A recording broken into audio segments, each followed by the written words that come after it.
Сайн байцгаана уу? Намайг Батулга гэдэг. Би Апо компани Бино хариуцсан сургалтын менежер. Зочдгүйчдийн салбарт би 20 дахь жилдээ ажиллаж байгаа. Худалдаа үйлдвэрлэх сургуулийн зочдгүйчдийн магистраар би төгссөн анхны төгсөгч байна. Яг энэ зочдгүйчдийн салбар чиглэлээр сурч судалж сонирхож байгаа залуучууд манай сургуулийг сонгоорой гэж зөвлөж байна.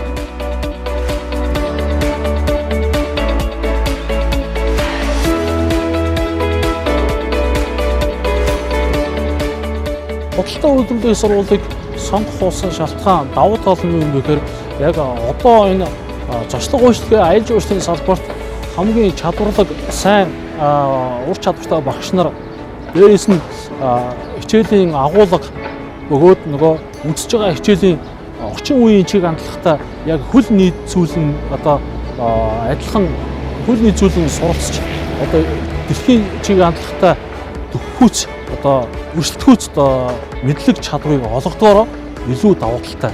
Ингэснээр би өөрөө зочлог үйлчлэгийн магистр бос төгсснөөрөө илүү би салбарынхаа зах зээл дээр илүү үнэлэгдэхүйц нэршилтэн болсноороо би өөрөө баярлаж талархаж байдаг учраас залуучууд та бүхнийг манай сургуулийг сонгоорой, сонгож суралцаарай гэж зөвлөж байна, санал болгож байна.